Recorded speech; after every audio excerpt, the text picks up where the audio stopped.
about the Radiohead, Kevin? Are they one of the most exciting bands in the world or what? Yes. They are back with a new CD in stores. Is Ed joining us right now? Yes, Ed is. Yeah, of course they are, right. Then absolutely.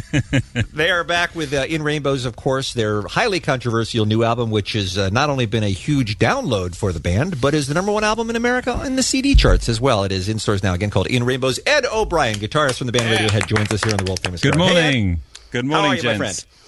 I'm very good. How are you guys? We're very good. Well, we're fine. What's it like to be talking to the press again, to be kind of back on the carousel? Well, you know, with a number one album up there, it feels pretty good.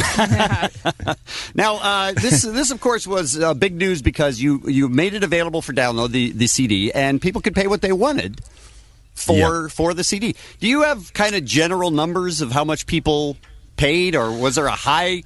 You know, did somebody give you $1,000, or how many people took it for free? Do you have any of those numbers?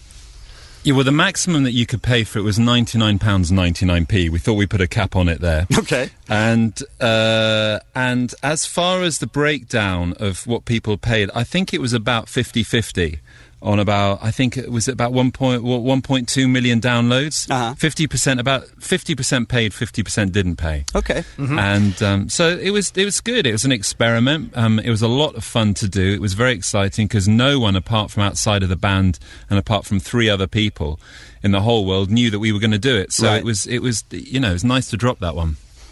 Certainly. Why did you decide to do it? Besides the fact that it's fun and it mixes stuff up, why didn't you just offer it for whatever you thought was a fair price?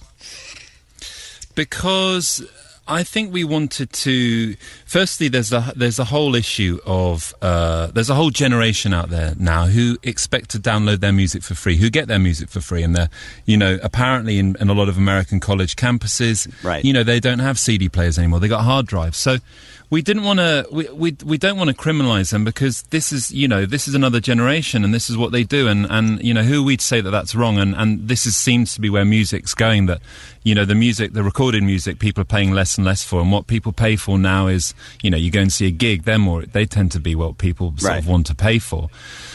So we wanted to sort of embrace that, and sort of our management came up with a concept of the industry is sort of up its arse about how much music is worth, and they've also done a lot in sort of in downgrading the price that people are willing to pay for it. So why don't we ask people, turn it around the other way and say, well, what are you willing to pay for it? So and we were in a situation where we're out of contract, and it seemed to be the logical thing for us to do.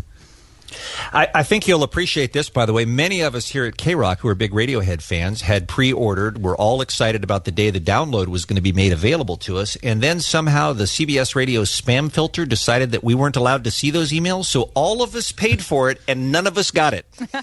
No. Oh, gents, I'm sorry about that. Yeah, they would block it. They would go, we don't want you to have this. We're like, hey, wait a minute. Now, Ed, Radiohead has, they're in the enviable position because you've worked so hard for so long at your career that you don't really have to make a lot of money off records. You can always go out on tour, you can sell merchandise, you can put out DVDs. There's any number of revenue streams available for you. But because of what you've done being so high profile, do you think it makes it a little bit harder for the younger bands coming up that don't have the history with their fans that you do? Yeah, I mean, in terms of if they want to do the same thing as us, is that what you're saying? Exactly. Right, exactly. Yes. Yeah, I mean, I think that's true, but I think that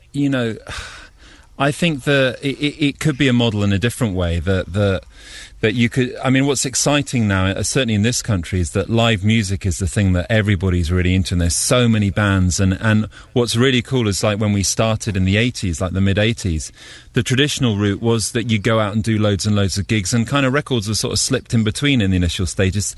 And I don't think that's really changed. I mean, I think that model, obviously it's a bit different because new bands don't have a history and don't have a track record, like you said. But I mean, I think that who might say, but I think that there could be a way for it to work for younger bands. Obviously, they're not going to get the kind of revenues as we would get, but sure, it's all about building up a big body of work and doing things the right way. So I'm sure Ed O'Brien is who we're speaking with, of course, from the band Radiohead. We're talking about In Rainbows, the current album. I don't know if this is a misconception that I have and that a lot of people have, but sometimes we get the impression that Radiohead is a fragile unit and that every record could be the last. We always get the impression that you barely scrape it together to just muster out one more release. What's the state of the group right now? Are you guys in a good place? No, we're in a terrible place. We've got 5 number 1 records and we're still miserable. Yeah. No, it's you know what it is? We're not. There's a lot of strength in what we do, and obviously we've got a lot of history. But the reason why it's fragile, and I think this is a healthy fragility, is because it's not about what we've done; it's where we're at. And I think there's always an awareness of, like, when you start up what you do. When you start making a record, you know, like, for instance, we did this tour in 2005, and we played all these songs live in front of audience, and we came to play them in America, and it was 2006, in fact, not 2005, and it was great. And we thought, right, we've got these songs nailed, and we go into the studio and we record them live, and they sound terrible. They sound really bad, and it's like, oh my God, is this how crap this stuff sounds? And I think the one of the big things on this record, again, and I guess it's a kind of a trend that runs through, as you said, is that there are a lot of self-doubts, and I think you know, we just want to continue making, as long as we continue to make a good record, that's fine. But there's always awareness that there might be one day when we don't make a good record, and if we don't make a good record, that's the time to pack it all in. And there's no point doing it for a career, and there's no point doing the greatest hit sets and stuff like that. It's all about being sort of, current and doing it the right way. I guess. You don't take good songs for granted. You don't have any idea when they're going to come, and you just hope they keep on coming, right? Yeah, I mean, we're very lucky. I mean, Tom is an incredibly talented songwriter and very prolific. I mean, we've been rehearsing new songs this last week, and there's one of them which is just absolutely killer. And in fact, we might play it next week. And you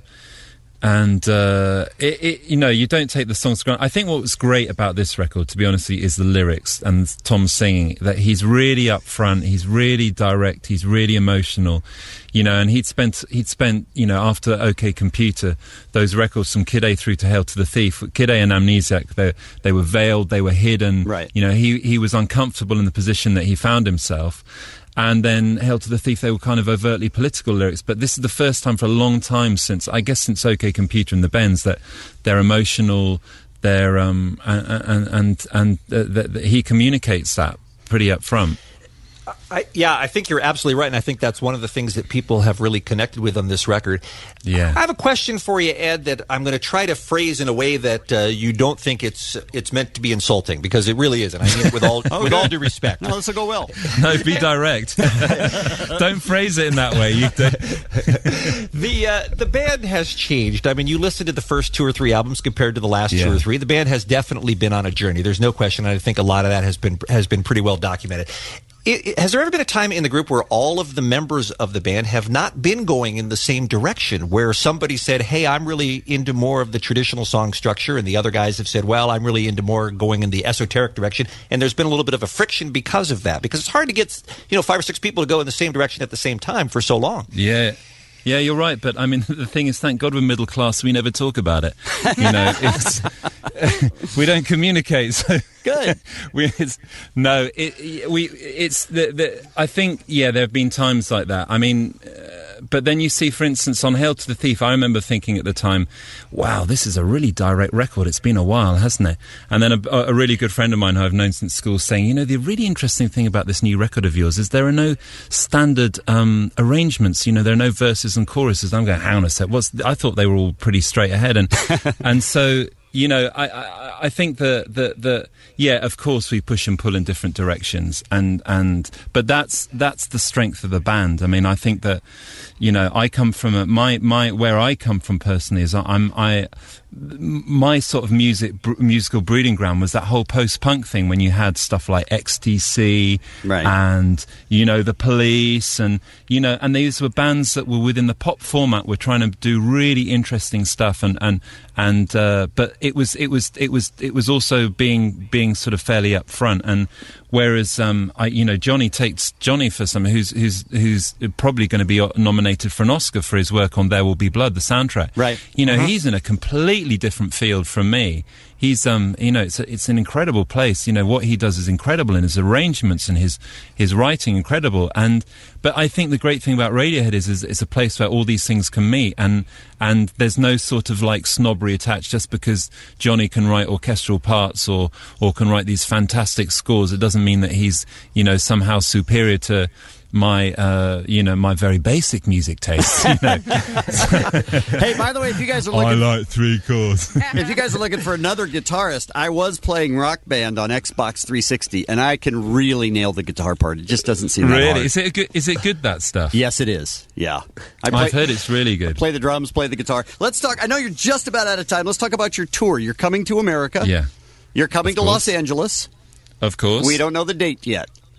No, but we will be there in August. Okay. Good. In a venue we've played before. Okay, good. Okay. And then the name of the venue is Outside. I'm not allowed. I don't know whether I'm allowed to say. We played there quite a lot before. Is it the Greek? It sounds like maybe the Greek. Yeah. Exactly. Yeah. Fantastic. Are you looking forward to being back out on the road? Yeah, I mean, touring for us, it's kind of like it's one of the great pleasures about doing it, and sometimes it feels like a bit of an indulgence because sometimes you enjoy it a bit too much, and it's exciting, and when you get a great night, you get a great night at the Greek or the Hollywood Bowl, and that whole exchange happens between the band and the audience, and you just go to these great places collectively. It's amazing. So, but you've got to be careful with it. You can't do too much of it, otherwise you turn into you probably have plenty of musicians you've spoken to who spent too long on the road. Oh yeah, certainly. And it beats them up. They just feel all wrung out. Yeah, well, it's weird because you come off the road and it's very strange. You go out on the road and you feel, God, this is bizarre. And then within a week, it feels completely normal. And then you get back home and you're scratching your head at 9 o'clock in the evening and, it's all very quiet. The kids are in bed and you're going, I'm ready to rock. And it's time for sorry to interrupt. Radiohead in August, it looks like, in Southern California. We're assuming at the Greek, but we'll have more information soon. And starting Monday morning, we are going to be giving away tickets to Radiohead as part of the KROQ World Tour. So we're very excited about that. And Ed, we always love catching up with you and the guys in the band. So please, if you get the opportunity, stop by and see us when you're in town as well. Absolutely. Thanks a lot, Kevin. Cheers, Bean. Good luck to you both. Bye now.